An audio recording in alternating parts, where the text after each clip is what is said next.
सनो जेल से ले आने वाला प्रभु यीशु मसीह की अति पवित्र नाम में सब पवित्र लोगों को मसीह बना देता हूँ। प्रभु की बड़ी दया हमें प्रभु ने और भी एक दिन दिया।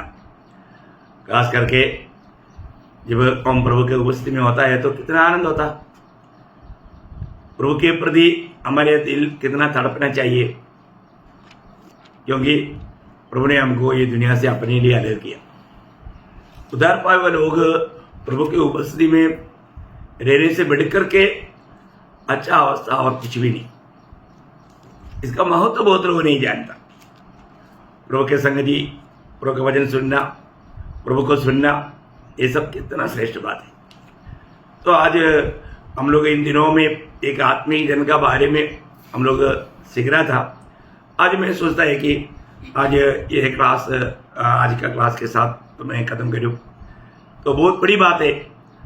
बहुत से बात हमने देखा। मैं अभी वो पीछे भी नहीं जाना चाहता हूँ। जो समय है मैं और आगे बढ़ना चाहता हूँ। सच्चा एक आत्मीय जन ये दुनिया की यात्रा में सिर्फ एक ही बात चाहता, तभी तो सच्चा भक्त रहता, एक आत्मीय जन रहता। वो क्या है मालूम? आपको मालूम है दावीद के बारे में प्रभु ने बोला, मेरा दिल का जैसा दावीद है ना, मेरा इच्छा पूरा करेगा। कई भाषा में इतना क्लियर नहीं आया, लेकिन इंग्लिश वगैरह में बहुत अच्छा आया। मतलब प्रेरित 13 अध्याय का 22 वचन मैं आपको बताना चाहूंगा। कल हमने शायद पढ़ा भी था। वो मुझे एक मनुष्य यिशै का पुत्र दाऊद मेरे मन के अनुसार मिल गया है। वही मेरी सारी इच्छा पूरी करेगा। देखा, वही मेरी सारी इच्छा पूरा करेगा। देखो, अभी मैं एक बात बताऊं। अभी दावीद के मन की उमंग क्या था? दावीद का इच्छा, यही तो एक जानने वाला बात है। प्रभु ने दावीद के बारे में ऐसे कहने का एक बहुत बड़ा कारण है। दावीद, क्योंकि प्रभु हमारा दिल देखता है। वो दावीद के दिल में क्या था मालूम है ना? उसका जीवन में एक प्रार्थना प्रभु से था। जब 27 भजन संहिता का 4 भजन में दावीद कहता है, एक बार मैंने यहोवा से मांगा है, उसके यज्ञ में लगा रहूं कि मैं जीवन भर यहोवा के भवन में रहने पाऊं, जिससे यहोवा की मनोहरता पर दृष्टि लगाए रहूं और उसके मंदिर में ध्यान किया करूं। देखो कितना बड़ी बात है भाइयों, हम लोग ये बात को जानना। मतलब दावीद ने जो प्रार्थना किया वही प्रार्थना उनका दिल की इच्छा भी था। पर आज बहुत लोग कई प्रार्थना करता ना, दिल में इच्छा हो रहे पर तो मुंह से प्रार्थना हो रही। ऐसा नहीं होना चाहिए।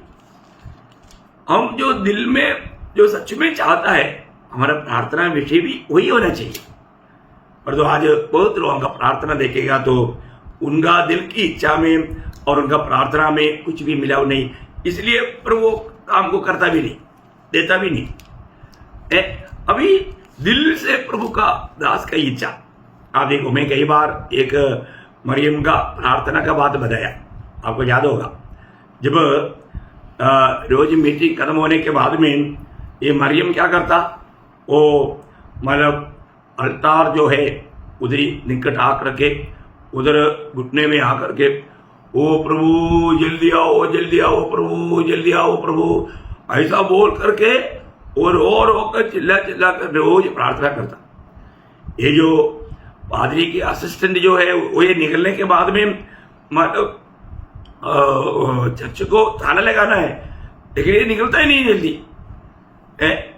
ये परेशान हो गया। तो उन्होंने बोला ये अभी इसका ये मतलब असलियत थोड़ा देखते हैं।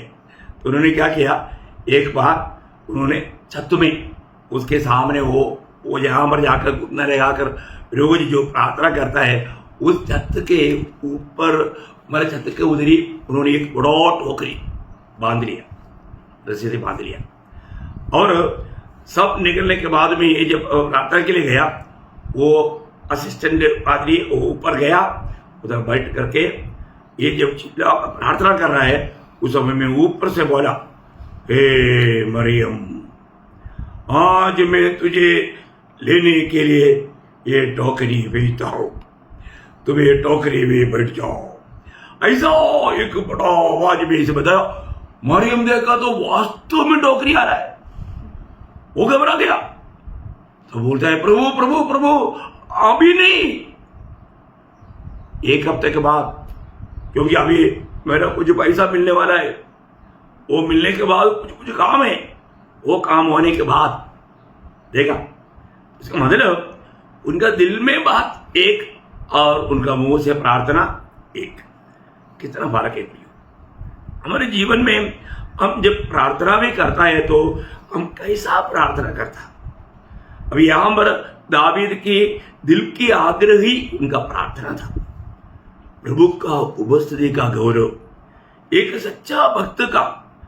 अभी आप देखो, आपको प्रभु के प्रति भूख प्यास है क्या, है ना। दावीद जब भजन संहिता 5 अध्याय का 3रा वचन में वो कहता है 5:3 में, हे प्रभु, हे यहोवा, भोर को मेरी वाणी हाँ। तुझे सुनाई देगी। हाँ। मैं भोर को प्रार्थना करके तेरी बाट जोऊंगा। मैं भोर को प्रार्थना करके तेरे बाट जाऊंगा, मतलब मैं तेरी भोर को आकर के मैं तेरी उपस्थिति में मिलूं। मैं प्रार्थना के लिए तैयार होकर के मैं भोर को आता हूं। उसे भी गहरा रीति में 63 भजन संहिता का 1 वचन में दावीद गाता है, ध्यान से सुनने वाला बात है। हे परमेश्वर, तू मेरा परमेश्वर है। मैं तुझे यज्ञ से ढूंढूंगा, सूखी और निर्जल उपजाऊ भूमि पर। मेरा मन तेरा प्यासा है, मेरा शरीर तेरी अति अभिलाषी है। देखिए यहां पर बोलता है, अभी आपको मालूम, अभी कई शब्द आपको समझने के लिए थोड़ा दिक्कत होगा। यत्न से ढूंढूंगा बोलने का अर्थ क्या? अर्ली मॉर्निंग, बहुत बड़ी बात है, बहुत ही सुबेरे, आपको मालूम है ना। इसलिए एक एक बातों को जानने के लिए कई भाषाओं में पढ़ना जानना अच्छी बात है। यत्न से ढूंढने का अर्थ है अर्ली मॉर्निंग में प्रभु आपको ढूंढूंगा। आज हम हमारे प्रभु को अर्ली मॉर्निंग ढूंढता है क्या? सुबेरे, है ना। प्रभु हमको जगाएगा तो भी कई लोग उठता ही नहीं। पर तो दावीद के दिल में प्रभु का प्रति बहुत बड़ा इच्छा था, मैं प्रभु को प्राप्त करूं, है ना। बहुत बड़ी बात है प्रिय। आज हमारे जीवन में आज के दिन में प्रभु को इस प्रकार खोज में था। मैं कभी भी ऐसा प्रभु को खोज किया, सुबेरे में प्रभु को उपस्थिति में आकर के प्रभु से मैं प्रार्थना करते हुए, प्रभु को धन्यवाद देते हुए, प्रभु को चाहते हुए प्रभु की उपस्थिति में आने का वो गुण हमारे है, फर्क है ना प्रियो, है ना। मतलब 130 भजन संहिता में वो कहता है, 130 भजन संहिता उसका 5-6 वचन, बहुत बड़ी बात है। मैं यहोवा की बाट जोता हूँ, हाँ। मैं जी से उसका बाट जोता हूँ। देखा, मैं जी से उसका बाट जोता हूँ और मेरी आशा उसके वचन पर है। देखा, मेरी आशा उसके वचन पर है। परुए जितना भोर को चाहते हैं, हाँ, परुए जितना भोर को चाहते हैं, उससे भी अधिक मैं यहोवा को अपने प्राणों से चाहता हूँ। भाई यदि मन में देखा है, मैं यहोवा को अपनी प्राण से चाहता हूँ। बोलेगा तो प्रभु का प्रति कितना बड़ा तड़प का दिल है प्रियो।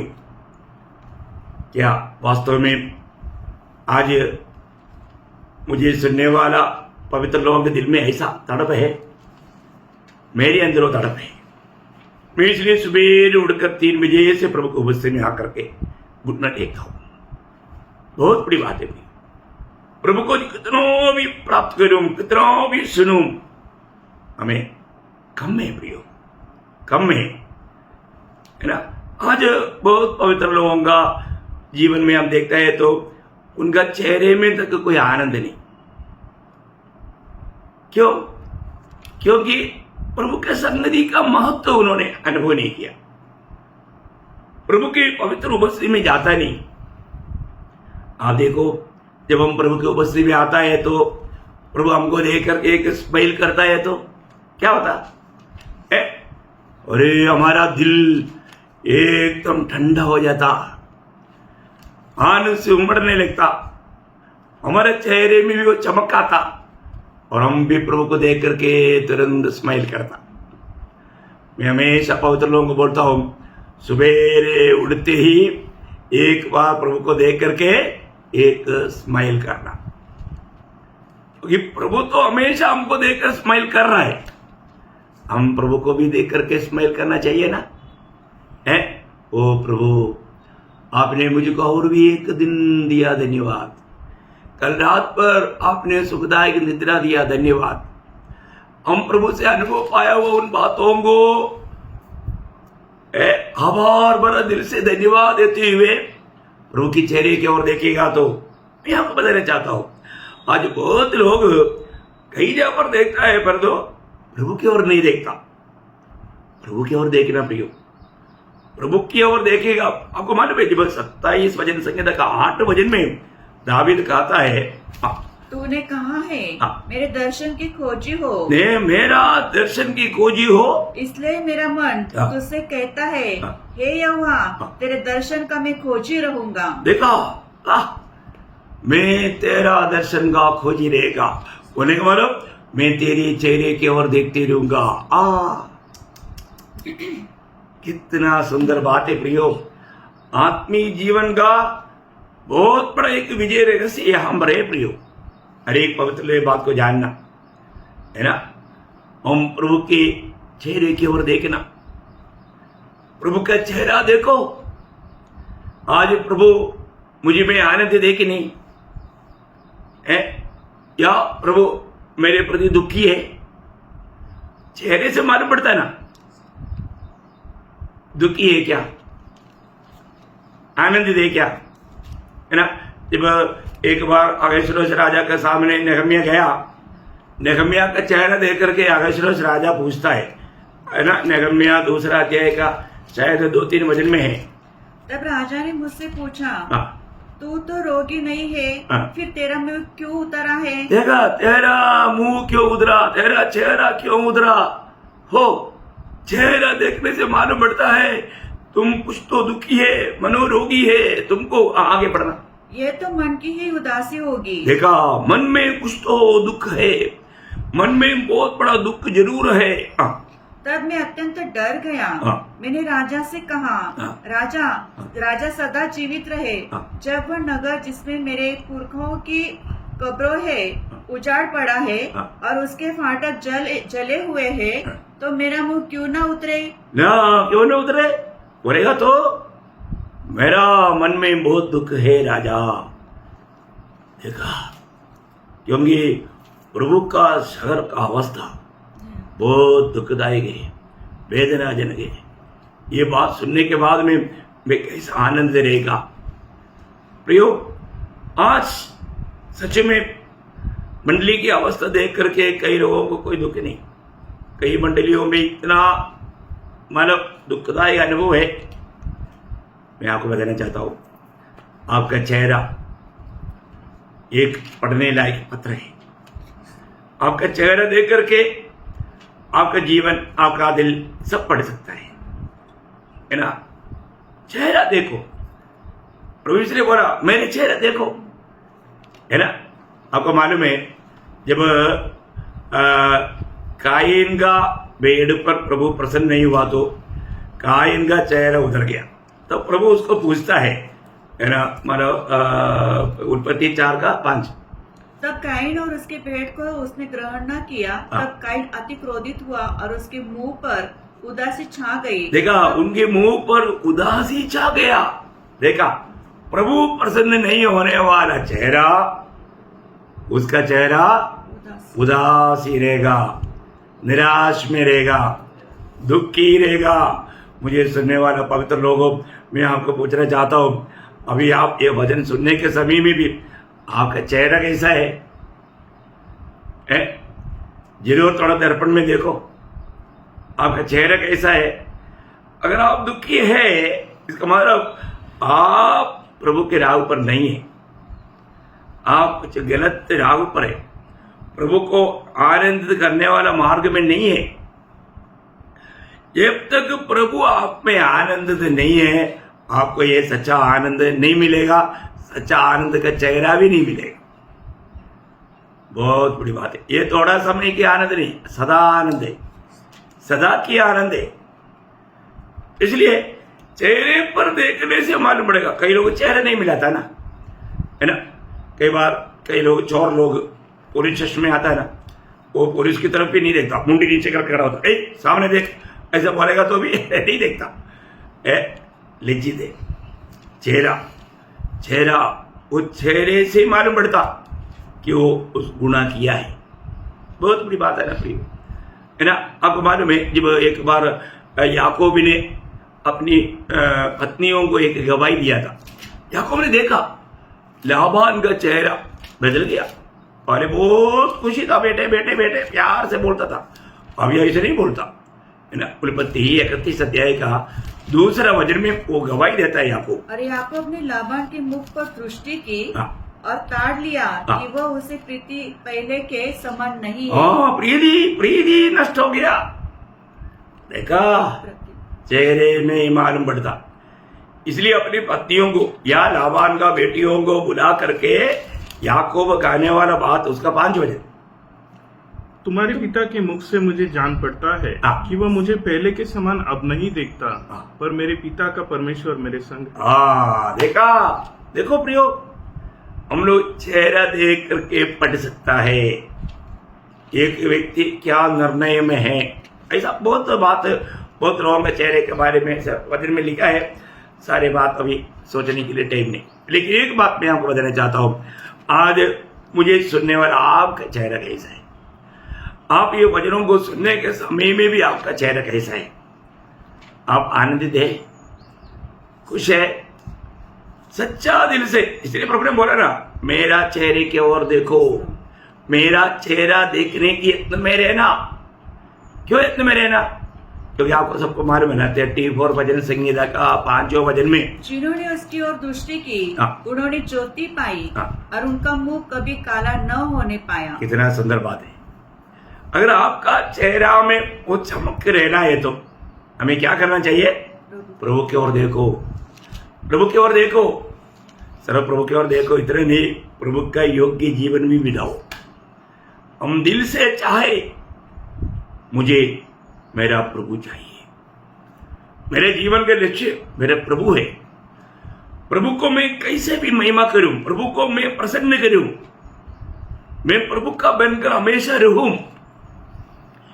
एक सच्चा पवित्र जीवन बिताने वाला, एक आत्मिक जीवन बिताने वाला व्यक्ति में इसके अलावा कोई चाहते नहीं प्रियो। वो है एक सच्चा विजयी व्यक्ति, सच्चा प्रभु का जन। आपको याद होगा 73 भजन संहिता का 25 भजन में आसाफ कहने वाले एक सुंदर गवाही आपको याद होगा। ये याद रखना ही चाहिए हर एक भक्त। स्वर्ग में मेरा और कौन है, तेरे संग रहते हुए मैं पृथ्वी पर और कुछ नहीं चाहता। देखा, तेरे संग रहते हुए मैं पृथ्वी पर और कुछ भी नहीं चाहता। कितना बड़ी बात है, बहुत से बातें प्रियो में मतलब आपको बताना चाहता हूं। मतलब प्रभु को छोड़कर और ये दुनिया में रहकर कुछ भी नहीं चाहना, वो है सच्चा पवित्र जीवन। हमारे दिल में और कोई चाहत नहीं, मुझे सिर्फ प्रभु ही चाहिए। क्योंकि मैं स्वर्ग में जाएगा तो ये दुनिया का कोई भी बात, दुनिया का घर गाड़ी या धन, कोई भी बात हमारे साथ नहीं आएगा।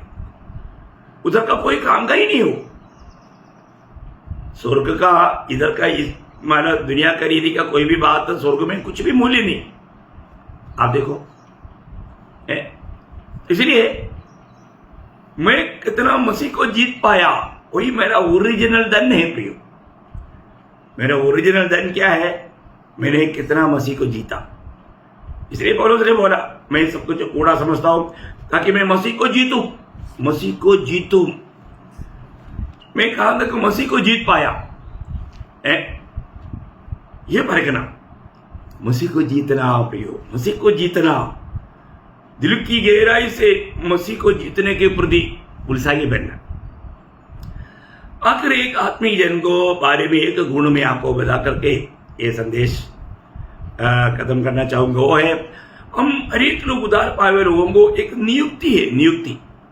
अभी आपको मालूम है, हमारा उधार तक जो हुआ, हमें जो आनंद जीवन मिला, वो भी नियुक्ति के ऊपर मिला था। जब प्रेरितों का में 13 अध्याय का 48 वचन का आखिरी में, प्रेरितों का 13 अध्याय का 48 का आखिरी में लिखा है, जिन्हें अनंत जीवन के लिए ठहराए गए थे उन्होंने विश्वास किया। हाँ, देखा, जितने लोग जो अनंत जीवन के लिए जो नियुक्त किए गए थे वही विश्वास किया। इसका मतलब हमारा उद्धार तक नियुक्ति के अनुसार था। प्रभु का अनुग्रह से हमारा उद्धार हुआ, परंतु इस अनुग्रह मिलने के लिए पहले से प्रभु का एक नियुक्ति था। प्रभु ने हमें एफेसियों 1:4 में लिखा है, प्रभु ने हमें जगत की उत्पत्ति से पहले मसीह में चुना था, पहले से चुना था। तो हम चुना हुआ लोगों को, आपको मालूम है हमारा सबसे बड़ा कर्तव्य यीशु मसीह का गवाही देना है। यीशु मसीह का गवाही देने वालों को ये दुनिया में जरूर सतावट मिलेगा, क्लेश मिलेगा। इसका मतलब क्या है कि हमारे लिए एक नियुक्ति के बारे में पहला थिस्सलुनीकियों उसका 3 अध्याय का 3 वचन में क्या लिखा मालूम है? तुम्हें कष्ट सहने के लिए नियुक्त किया। क्या बोलता? कि कोई इन क्लेशों के कारण डगमगा न जाए, क्योंकि आप जानते हो कि हम इन्हीं के लिए ठहराए गए हैं। इन्हीं के लिए मीन्स कष्ट सहने के लिए। देखा, कष्ट सहने के लिए हम नियुक्त किया गया। प्रियो, ये नियुक्ति आपने जाना है ना, ये नियुक्ति में विश्वास योग्य है। आज लोग कष्ट देख करके भाग जाता, यीशु मसीह का गवाह बनने के लिए तैयार नहीं, किसी को सुसमाचार सुनाता नहीं। हमारा सबसे बड़ा नियुक्ति है प्रियो, जाओ जाकर के सबको चेला बनाओ, उन्हें पिता पुत्र पवित्र आत्मा के नाम से बपतिस्मा दो, और जो भी मैंने तुझे सिखाया उनको मानना सिखाओ। ये हमारे लिए बहुत बड़ा नियुक्ति है, पर तो वो काम लोग नहीं करता। जब तक ये नहीं करता फिर तो कष्ट नहीं आएगा, उनके जीवन में कष्ट नहीं है। आज प्रियो, हम कष्ट देखो, एक बात जानना, हम लोग करे ना करे, हम एक दिन प्रभु का आगमन में जाएगा। वही बात है, वही पहला थिस्सलुनीकियों 5 अध्याय का 10 वचन में लिखा है, वह हमारे लिए एक कारण, इस कारण मरा कि इस हम कारण चाहे जगत जागते हो चाहे सोते हो सब मिलकर उसी के साथ जिए। मतलब प्रभु ने नियुक्त किया हुआ शब्द उसके अंदर है ना।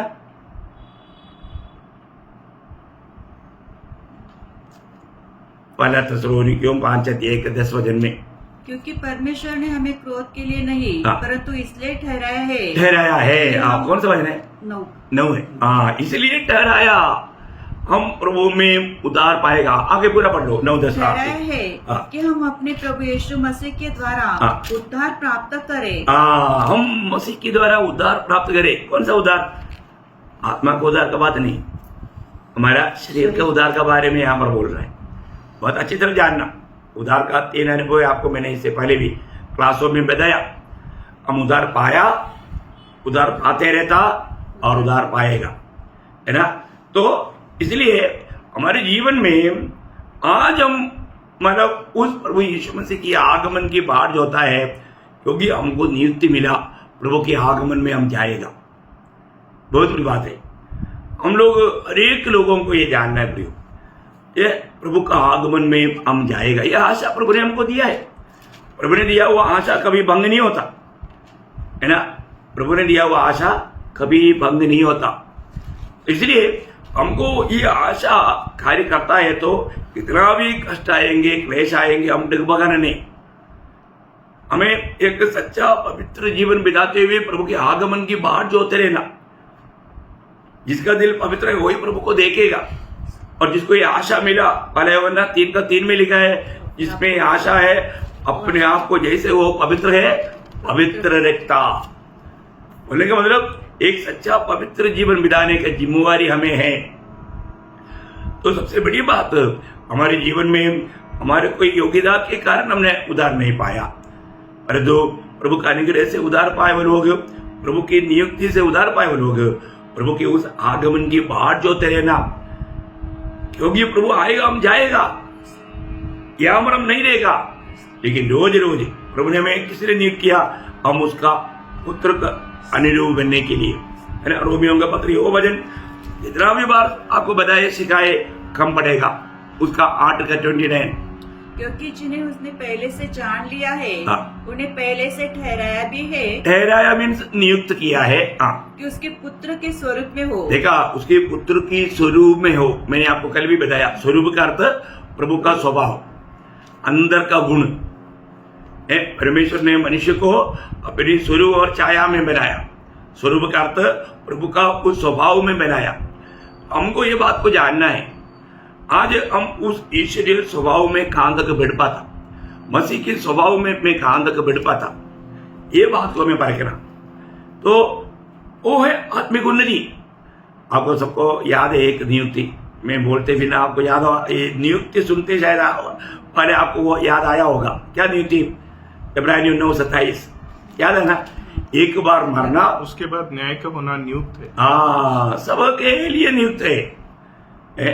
मुझे सुनने वाला सब पवित्र लोगों में बताना चाहता हूँ प्रियो, हम लोग शायद प्रभु के आगमन देरी होगा तो मुझे तो नहीं लगता, मुझे ऐसा लगता है प्रभु आ जाएगा, क्योंकि प्रभु के वचन के अनुसार ऐसे एक समय में हम लोग हैं।